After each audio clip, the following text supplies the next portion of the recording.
हरे कृष्णा।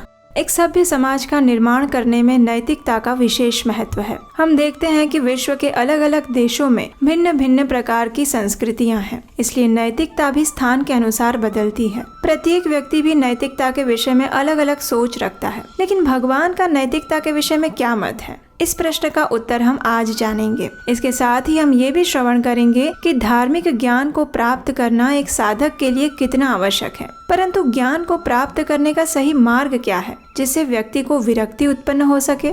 आज की इस वीडियो में हम श्रवण करने वाले हैं श्रीमद् भागवतम के 11वें स्कंद से उद्धव जी द्वारा पूछे जा रहे इन अनोखे प्रश्नों के उत्तर का। तो चलिए आरंभ करते हैं। उद्धव जी ने भगवान श्री कृष्ण से पूछा, हे जगदीश, यदि दिव्य ज्ञान विधि पूर्वक प्राप्त किया जाए तो उसके प्रभाव से व्यक्ति के हृदय में संसार से विरक्ति उत्पन्न हो जाती है, लेकिन दिव्य ज्ञान प्राप्त करने की पारंपरिक विधि भला कौन सी है? कृपया इस विषय पर प्रकाश डालें एवं मुझे कृतार्थ करें। ये प्रश्न सुनकर सर्वप्रथम भगवान श्री कृष्ण ने उद्धव जी को कहा, प्रिय उद्धव, महाराज युधिष्ठिर ने भी यही प्रश्न भीष्म देव से पूछा था। जब कुरुक्षेत्र का युद्ध समाप्त हो चुका था तो महाराज युधिष्ठिर अपने प्रिय जनों की मृत्यु पर अत्यंत शोकाकुल थे, इसलिए उन्होंने भीष्म देव की शरण ली एवं उनसे धर्म के विषय पर गहन चर्चा की। हम सभी वहां उपस्थित थे और हमें भी भीष्म देव से दिव्य ज्ञान प्राप्त करने का शुभ अवसर मिला था। अब मैं तुम्हें ज्ञान और विज्ञान के बीच के अंतर की व्याख्या सुनाता हूँ।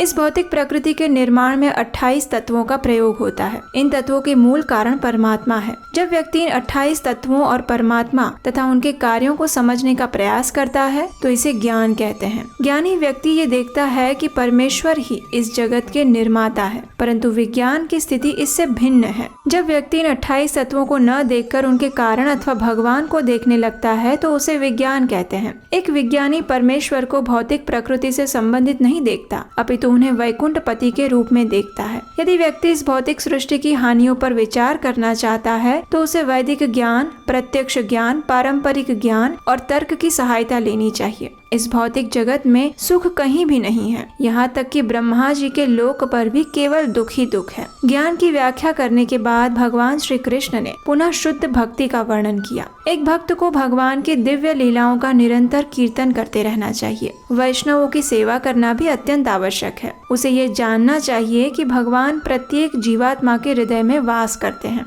उसे अपने आसपास की हर एक वस्तु को भगवान की सेवा में लगाना चाहिए। जब व्यक्ति रजोगुण से प्रभावित होता है तो उसमें सभी दुर्गुण आ जाते हैं। वास्तविक धर्म तो वही है जो भगवान की भक्ति की ओर अग्रसर करे। भक्त को प्राप्त होने वाली 8 प्रमुख सिद्धियां ही ऐश्वर्य है। इतना कहकर उद्धव जी ने अपने अगले प्रश्न में भगवान श्री कृष्ण से अनुरोध किया कि वे सभ्य जीवन के सिद्धांतों के ऊपर अपने विचार प्रस्तुत करें, क्योंकि उनका मत ही सर्वोपरि है। इसके उत्तर में भगवान श्री कृष्ण ने 12 यम और 12 नियमों का वर्णन किया। 12 यम इस प्रकार है: अहिंसा, सत्य, विरक्ति, नम्रता, दूसरों की संपत्ति चोरी ना करना, धर्म के सिद्धांतों में विश्वास रखना, स्वामित्व की भावना से मुक्ति, ब्रह्मचर्य, मौन, स्थिरता, क्षमा और अभय। 12 नियम इस प्रकार है: भगवान के पवित्र नाम का कीर्तन, आंतरिक एवं बाह्य स्वच्छता, तपस्या, यज्ञ, श्रद्धा, आतिथ्य, भगवान की पूजा, तीर्थ यात्रा, केवल भक्ति से संबंधित कार्य करना, संतोष और गुरु सेवा। मानसिक संतुलन यानी क्षमा प्राप्त करने के लिए व्यक्ति को अपनी बुद्धि भगवान में लीन करनी चाहिए। इंद्रियों पर नियंत्रण यानी दमः करना ही आत्म नियंत्रण है। दुख को सहन करने की क्षमता ही सहनशीलता यानी तितिक्षा है। अपने जीव तथा जननांगों के वेग को नियंत्रित करना ही ध्रुति कहलाता है। वास्तविक तपस्या काम का त्याग करना है। भौतिक जीवन भोगने की प्रवृत्ति का दमन करना ही वीरता यानी शौर्य है। कण कण में भगवान के दर्शन कर पाना यही सत्य है। वास्तविक स्वच्छता यानी शौचम है भौतिक कार्यों से विरक्ति। संन्यास आश्रम त्याग का सर्वोच्च आदर्श है। धर्म ही धन है और भगवान मूर्तिमान यज्ञ। दिव्य उपदेश प्राप्त करने की तीव्र इच्छा ही गुरु दक्षिणा है। सर्वाधिक शक्ति यानी कि परम बलम प्राप्त करने का मार्ग है प्राणायाम। भगवान की संपत्ति ही वास्तविक ऐश्वर्य यानी कि भगः है। जीवन का वास्तविक लाभ भगवान का शुद्ध भक्त बनना है। वास्तविक ज्ञान द्वंद्व की धारणा को नष्ट करता है। शालीनता का अर्थ है अनुचित व्यवहार से घृणा। वैराग्य को धारण करना ही सच्ची सुंदरता यानी कि श्री है। इस प्रकार भगवान ने नैतिकता के सभी मूल्य का विस्तार पूर्वक वर्णन किया। इसके पश्चात भगवान श्री कृष्ण ने कहा कि अच्छे बुरे का मनन करते रहना भी एक दुर्गुण है। अच्छे बुरे की भौतिक धारणाओं से ऊपर उठना ही सर्वोत्तम गुण है। जब उद्धव जी ने ये सब सुना तो वे आश्चर्यचकित रह गए और भगवान से पूछे बिना नहीं रह सके कि हे पद्मनेत्र श्री कृष्ण, आप कह रहे हैं कि अच्छे बुरे पर विचार करना एक दुर्गुण है, लेकिन यदि व्यक्ति पुण्य और पाप कर्मों का भेद ही नहीं जानेगा तो वो आपके निर्देशों को कैसे समझ पाएगा? उसे जीवन की पूर्णता किस प्रकार प्राप्त होगी? हमारे वैदिक ग्रंथ दिव्य ज्ञान का एकमात्र स्रोत है, जो कि पाप और पुण्य का भेद भी सिखाते हैं। उनका विश्लेषण किए बिना आपके बारे में जानना असंभव है। कृपया मेरी इस शंका का निवारण करें। भगवान श्री कृष्ण ने इसका उत्तर दिया।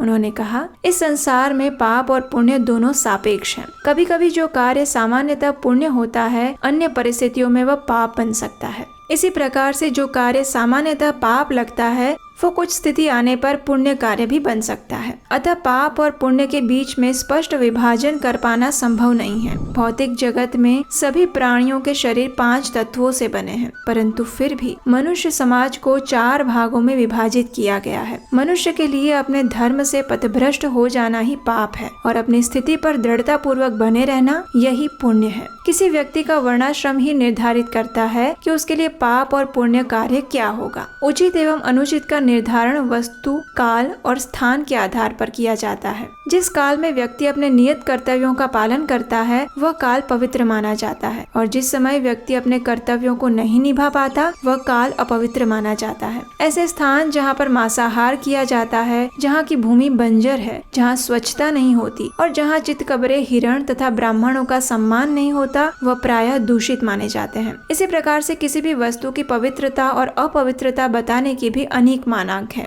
किसी व्यक्ति के बल, बुद्धि, शरीर आदि पर यह निर्भर करता है कि कोई अपवित्र वस्तु उस पर कितना प्रतिकूल प्रभाव डाल सकती है। इसे उदाहरण से इस प्रकार समझ सकते हैं। यदि कोई स्वस्थ व्यक्ति सूर्य ग्रहण के समय भोजन करता है तो वो दूषित हो जाता है, लेकिन यदि दुर्बल व्यक्ति ऐसा करे तो उस पर दुष्प्रभाव नहीं पड़ेगा। एक धनी व्यक्ति के लिए उथला पुथला घर और गंदे फटे पुराने वस्त्र दूषित हो सकते हैं, लेकिन निर्धन व्यक्ति के लिए यही उसकी एकमात्र पूंजी हो सकती है। यदि व्यक्ति सुरक्षित और शांत स्थान पर है तो उसे अपने धर्म कर्म का कठोरता से पालन करना चाहिए, परंतु यदि स्थिति अनुकूल न हो तो ऐसा न करने पर भी वह पाप का भोगी नहीं बनता। कोई मंत्र तभी पवित्र माना जाता है जब उसे उचित ज्ञान द्वारा उच्चारित किया जाए। पवित्र कार्य वे होते हैं जिनका फल मुझे अर्पित किया जाता है। हे मेरे प्रिय उद्धव, यदि कोई व्यक्ति अपने अस्तित्व को शुद्ध करना चाहता है तो स्नान, दान, तप, अवस्था, शारीरिक बल, कर्तव्य पालन और प्रमुखतः मेरे स्मरण द्वारा ही ये संभव है।